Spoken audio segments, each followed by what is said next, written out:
Hello and welcome to The View from Mayor Brown podcast. This is a fortnightly podcast series for employment lawyers and HR practitioners which highlights developments in case law and legislative changes of importance to UK employers. It's presented by Nicholas Robertson, the head of Mayor Brown's London employment team. This podcast is available via iTunes, YouTube and the Twitter feed Nicholas Robertson, Twitter handle @NicholasRobert11. It is also now available on Spotify, Google Play and Yahoo. The time spent listening to these podcasts can count towards your continuing education requirements. And at the end of the podcast, we will explain how to get in touch if you wish to claim credit for continuing education purposes or if you have any comments or questions. Hello and welcome. My name is Nicholas Robertson, head of the employment team at Mayor Brown in London. This is the second of a two-part podcast looking at issues that are important for employers to be thinking about now in connection with the return to more normal working. Part one, podcast 174, was about some of the short-term issues that we foresee and our thoughts on them. This one is on longer-term issues and the importance of communication, and also then the some of the issues that we've had come up, questions and so on. So let's talk about longer term issues that employers should be thinking about now. It's not going to come as a surprise that there are some longer term issues, and first up is the obvious one. Employers are going to need to review headcount realistically. This is a particular issue for employers who've got employees on furlough. Are you bringing them all back? Is the fact they've been furloughed, however sad this may be, an indication that their jobs are vulnerable to being reduced? But it's going to be essential, we think, for almost all employers to conduct a thorough headcount review. And if there's one thing we've learnt over the years, sadly, it's that if there are headcount reductions to be made, they should be made earlier rather than later. The obvious cost savings are then magnified, and so on. Of course, there are counterbalancing considerations in doing this sort of planning now, especially if you've got people out on furlough. What are the employee relations impacts if you were to start redundancy consultation now? But you can only decide what you're going to do if you've gone through the planning now for what you think needs to be done. And obviously any headcount review has to follow on a business review. Where do you think your customers are going to be? What do you think the position is going to be around any supplies that you need? How are you going to maintain client-customer relations if you can't go visit people, etc., etc. So there's that whole planning piece that precedes the necessary headcount review piece. Obviously in the UK, if you're looking at making 20 more redundancies in a 90-day period from one establishment, then you are looking at, in practice, a consultation period of 6 to 8 weeks. 100 plus redundancies will take longer. We don't think by itself the coronavirus is going to be a special circumstance justifying employers not doing collective consultation, partly because even if it is a special circumstance, you must still do as much consultation as possible. And, even with a 100% furloughed workforce, you can still consult remotely and so on. But in any event, we don't think this is a special circumstance unless it is combined with something of the more ordinary special circumstances that the courts will have seen before. For example, you have immense financial pressure. A customer, your main customer, has just phoned up, cancelled every order because it's going out of business, throwing your business into crisis. So there may well be coronavirus-related special circumstances, but we don't think by itself coronavirus is going to be a special circumstance in any sort of usual circumstance. But the point is, in general terms, the employer should be considering whether it wants to use part of the lockdown period, whether or not furloughed staff are affected, to commence and potentially implement the necessary job reductions, rather than trying to manage this after a return to work, with the consequent disruption to that return to work business. But that involves planning too. How is the employer going to manage remote consultation? How are you going to do a ballot for choosing representatives? It can be done remotely, but this is sometimes contrary to the culture of the workplace, and so could take time to set up. We had one example of an employer where traditionally the union, which represents most employees but not all, ballots on things like pay offers and so on, and that's a paper ballot. And they were looking at redundancy consultation, and the union was very clear they did not want any sort of paper ballot to be taking place. And so they looked at remote ballots, but that was going to be contrary to the culture because people wouldn't tell anyone how they had voted. This is a company where the votes were always conducted in secret and people did not talk about how they had voted. So that's just one example. But we think there's nothing in the furlough scheme per se which prevents employers commencing redundancy consultation. It might be argued that consulting with staff is asking them to work on furlough and therefore would take those staff off the furlough scheme. I don't think so. I think the better analysis is that employers are saying to, let's say, staff reps, if you wish to attend this meeting, you can. If you wish to make points on behalf of your representatives, you can. We are not requiring you to do either. Similarly, if a staff person is being made redundant and has individual consultation, again, it is optional, it is not compulsory, and I don't think it is really providing services to the employer to be explaining why you should or should not be keeping your job. One thing we would say, though, is that if employers are making redundancies, then they should be thinking realistically about the support that they offer those staff. There are two reasons, really. The first and obvious one is that this is going to be a horrible time to be made redundant. A lot of people are going to get made redundant. There will be fewer jobs. A lot of people chasing fewer jobs could mean long-term unemployment or self-employment for many. So anything an employer can do to show compassion and consideration in making those redundancies is essential. But secondly, remember the remainers. We've heard that joke somewhere before, but in this occasion, the remainers are your workforce. Let's hope the majority of whom are going to be staying with you after any redundancy exercise. If hard decisions have to be taken but are communicated in a reasoned and caring and compassionate way, then the remainers will stick with you. What we've seen in the past is businesses go off the rails when the remainers think that the redundancy exercise was random or mechanistic or uncaring. It isn't to say that hard decisions can't be taken. Of course they have to be taken, but they can be taken in the right way. So employers should put time into planning that now. Conversely, and at the other end of the scale, employers need to think about their hiring needs now, and also which of their staff are key staff but vulnerable to being recruited away from the employer. Think of the employers' behaviour in the downturn 10 years ago. Smart employers looked to strengthen areas of operations that they felt they could strengthen or wanted to strengthen to build themselves up at competitors' expense or by internal promotions. But some employers may use the current disruption, say, to the courts to try, let's call it adventurous hiring, team moves and so on. And I was speaking to a QC the other day who is in court next week on a team move case. It's all being conducted remotely, but it's clearly much more cumbersome, shall we say, getting those sort of hearings, which are unfamiliar to barristers, solicitors involved, clients, etc., underway.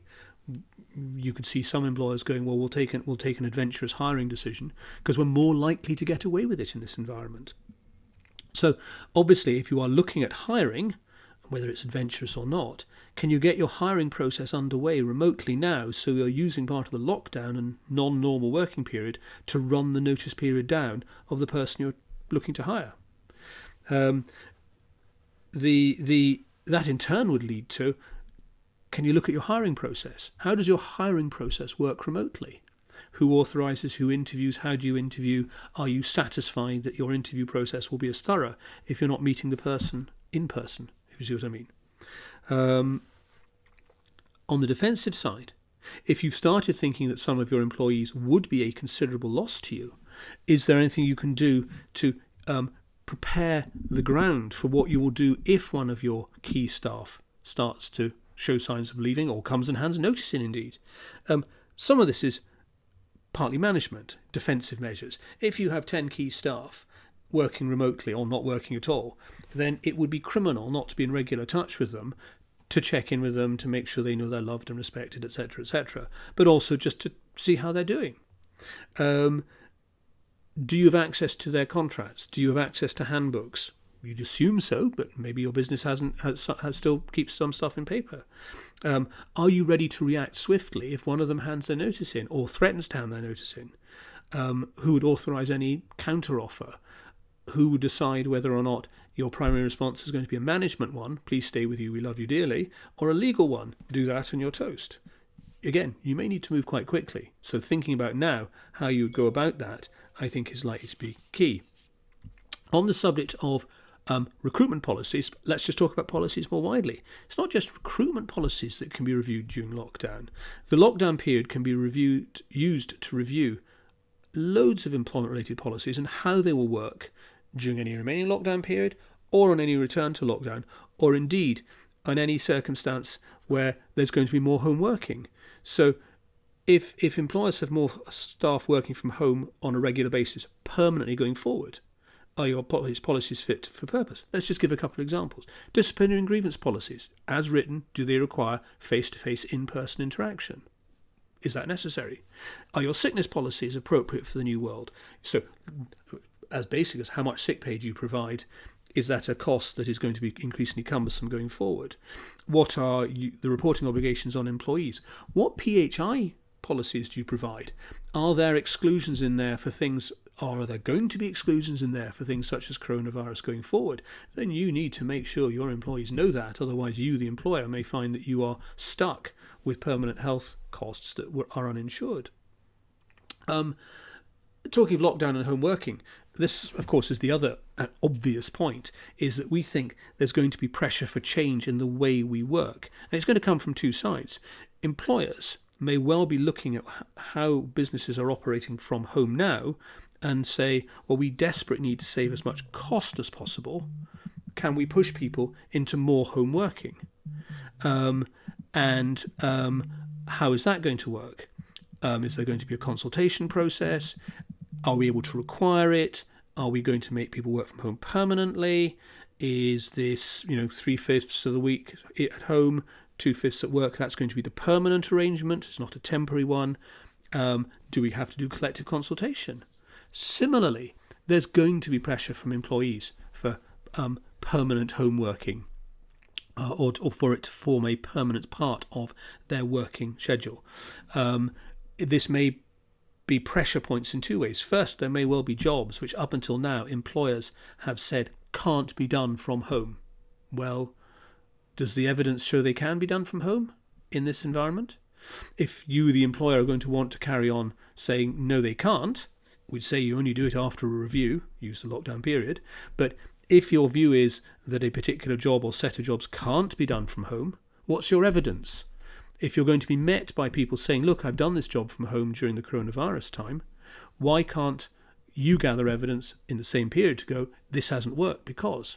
So you don't have to share that with the employees now, but you can make your job a lot easier if you are collating the evidence and gathering that, going through that thinking process now. Equally, candidly, you're going to find that some jobs, I'm sure, that you thought couldn't be done from home, can be done from home.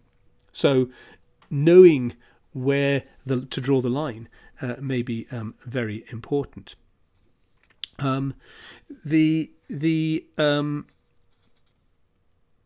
other thing about home working is if home working is now going to be much more a part of normal working in your business, how are your managers going to manage?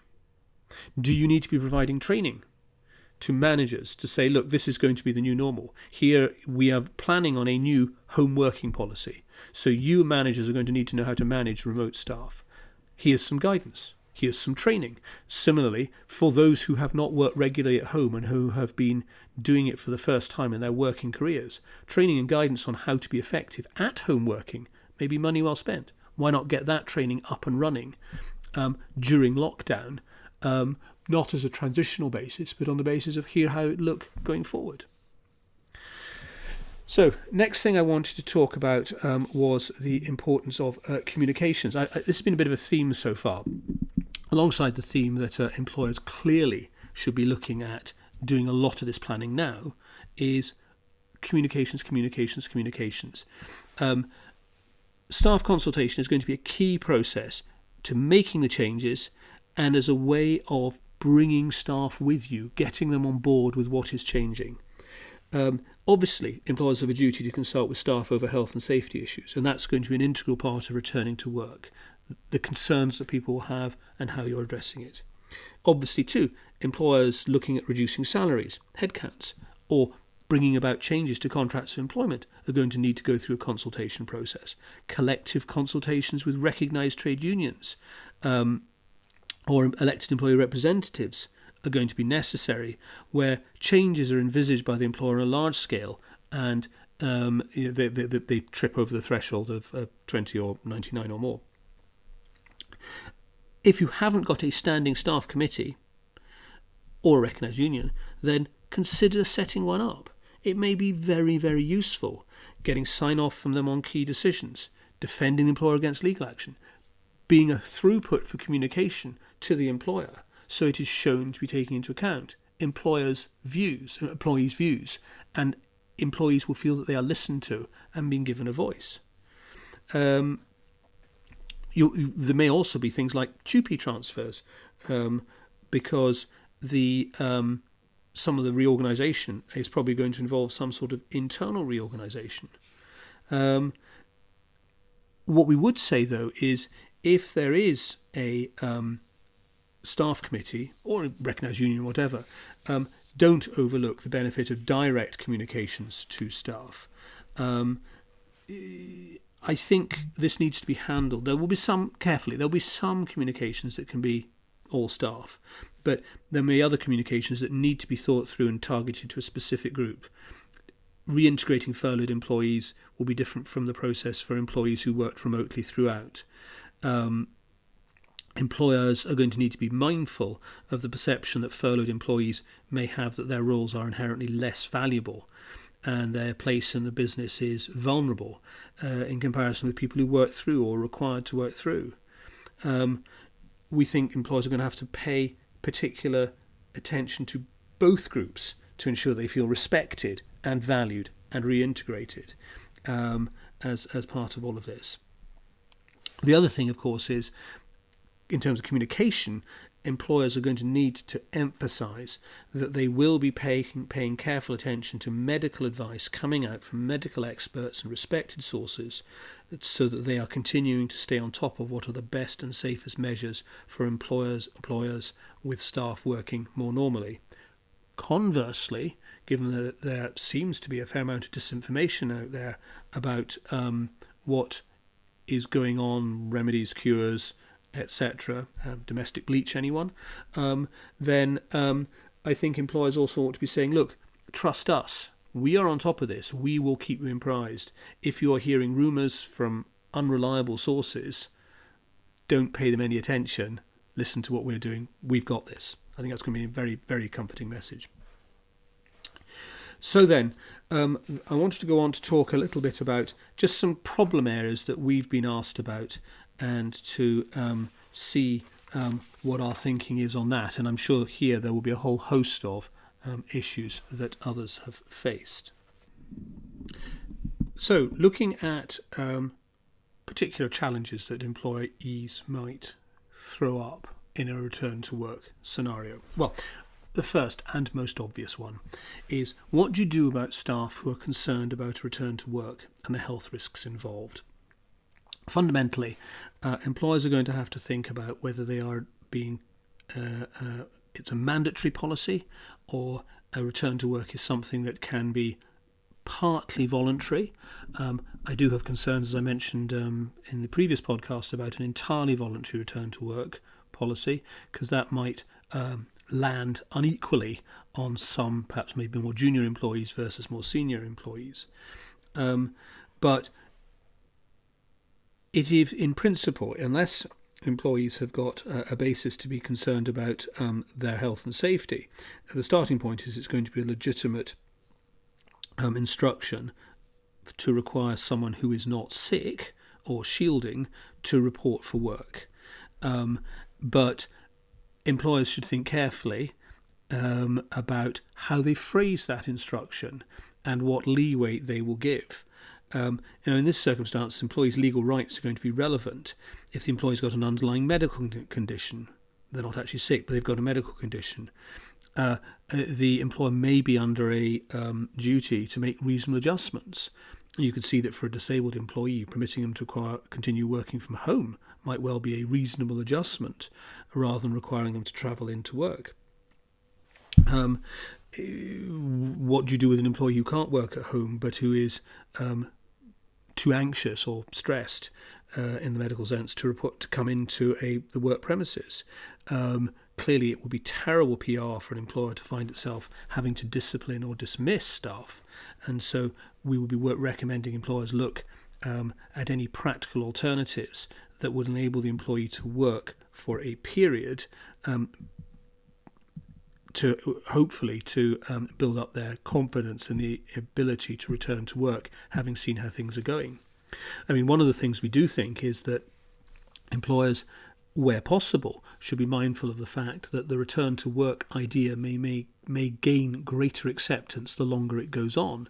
So people who on day one might be quite nervous about returning to work and find reasons not to, might be much more relaxed a week or two in, hearing from colleagues and friends at work saying that it's going fine, there has been no spike in infections amongst the workforce, etc., etc. The new normal may revert back to being the old normal, i.e. you get up in the morning and you go to work. I mentioned shielding. Obviously, staff who are shielding in line with public advice should continue to do so, and the employers should be continuing to pay them as before. That should not be affected by the return to work, because that would be somewhat unfortunate. At the other end of the scale, what about childcare or elder care problems for staff scheduled to return?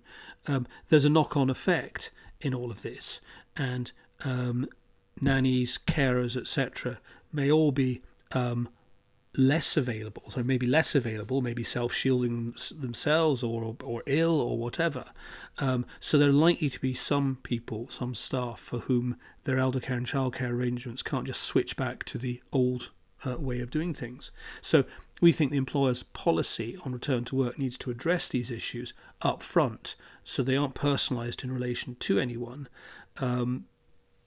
and that will then be seen as fair and consistent, because if you remember, part of what we're saying is going to be very important is the fairness with which people are being required to go back to work, with an allowance for those who need a degree more latitude. One thing employers may also need to bear in mind is that employees who are being pushed in a direction they don't want to go in may have periods of leave, parental leave, for example, that they're able to take as a way of deferring the an unwelcome step, if that's what it is, of a return to work. Other things to think about, the importance of eradicating the difference between furloughed and non-furloughed staff. We think this is important. I've mentioned this before, so I'll just deal with it briefly here. But employers, whilst recognising that they may have different takes on what has just happened, should be looking to put the past behind them so that the workforce works efficiently and effectively together. And so any measures or anything that can be done to eradicate those differences, probably very, very helpful. Equally, and this is sort of a wider thought, managing different risk profiles for staff in the new conditions. Again, let's assume we don't have a vaccine for a year. So, some form of social distancing, etc., is going to remain in place until then. What's going to happen where you have, say, staff tensions created by the fact that some staff, let's just assume younger staff, are behaving in a way that is much more careless and carefree about whether or not they get infected, in terms of the social life they're leading, perhaps going out visiting more friends or taking part in larger social gathering. What do you do with an older employee who's saying, I don't want to share a room with someone who's behaving that fashion, because if they get the virus, I get the virus, and it's going to be much more serious in all probability. We think employers are going to need to think about the new office etiquette and plan for a time where, for the foreseeable future at least, the question, what are you doing this weekend, is a pretty loaded one, because it might have consequences for the person who's asking. Other questions we've had come up. How are you going to select people to return from furlough? Are you going to have selection criteria? my view is you really don't want to do that in such an overt fashion. We think that assuming that furloughed staff are coming back to work and the expectation is they will be with you long term, you don't want anything that looks and feels like a redundancy exercise. So whilst it might be sensible to have some exceptional factors you take account of in deferring or encouraging a return to work, and let's face it, some people will be desperate to get back to work for whatever reason. But that's very different from having selection criteria. So a policy with factors, or exceptional plus or minus either way, is one thing. But having a sort of fully thought out selection process, matrix, tick box, I wouldn't be going there. Another question is, if you are at a position where sadly you know you need to make redundancies, can you give notice of redundancy to staff on furlough? And then effectively the government's grant monies will run down your notice period entitlement. Well, the short answer is there's nothing in the guidance notes that says you can't do that. I don't think it's counter to the intentions of the scheme, but it is clearly something that some employers will necessarily do. And I think if the government had wanted to do what other countries have done and said you can't give notice for redundancy while someone's on the furlough scheme, they would have said so. But two other points just to bear in mind. First of all, if your employee is on statutory notice, then in general terms their pay needs to go back up to the old rate of pay, even if they're on short-term pay, because there are particular rights for employees with statutory notice periods only during that statutory notice period. If the notice period is a week longer than statutory notice, then that doesn't apply. And then secondly, we are hearing some stories of employers whose employees are on relatively short notice giving notice now, but extending the notice period until the end of the furlough scheme, which sounds very sensible. You will need to be very clear, of course, in terms of what counts as the end of the furlough scheme. For now, I'd probably be suggesting you put the specific date of 30th of June in, especially if there's some ongoing variant of the furlough scheme. You wouldn't want to find you'd inadvertently committed to keeping someone on pay for longer than you expected. The other one that we're being asked about is, will it be unfair dismissal to dismiss staff who are on furlough, given the existence of the furlough scheme? I think that if you are giving notice timed to end with the end of the furlough scheme, then that is a relatively straightforward. I don't think the furlough scheme is going to affect that either way. But clearly, if you're giving notice and that notice, the dismissal takes effect during the furlough scheme, you're going to be met with the question, why could you not extend their employment until the end of the furlough scheme? So that might potentially give rise to unfair dismissal issues. Equally, if you're doing collective consultation, you're going to need to tell the staff reps, why is it necessary to start this now? In all those cases, planning underneath it is going to be essential to have that rationale clearly enunciated and provable. So some of that may be economic. We are continuing to pay you at 100% with all your benefits. That is an ongoing cost we will save if we make you redundant now. Here are the projected differences between what happens if we make these redundancies now and what happens if we don't make them for another X weeks. Or is it going to be a certain amount of legal ease? We are obliged to tell you when we are contemplating collective redundancies. So having got that started, we are going to see the process through to a finish. I think one of the ones employers will use is that staff know redundancies are coming. It's impeding the effective operation. We do not want to be trying to do this at the same time as get everyone back to work. Therefore, reluctantly, we're going to take that step now so that the redundancy process is completed by the time people are coming back to work, and people know then that other things being equal, we are not looking at making them redundant so they can commit when we have them come back to work. So I think there'll be a mix of all of that.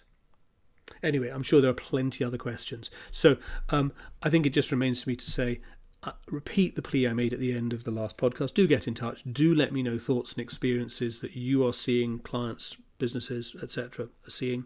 I will be very grateful. I hope this has been helpful.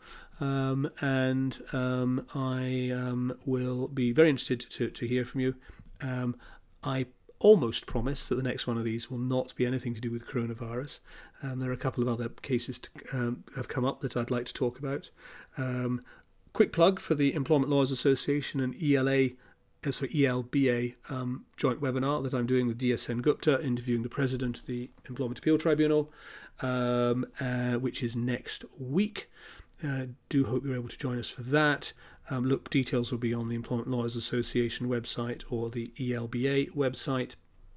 And other than that, of course, just means to say thank you very much indeed for listening to the podcast. Do stay safe and out of harm's way. And here's to podcast 176. Thanks very much indeed. So that concludes this podcast. We hope that you find it and others in the series helpful. If you have any comments or questions or want to know how to claim continuing education credits, please email Nick at nrobertson@mayorbrown.com. Thank you for listening to the podcast.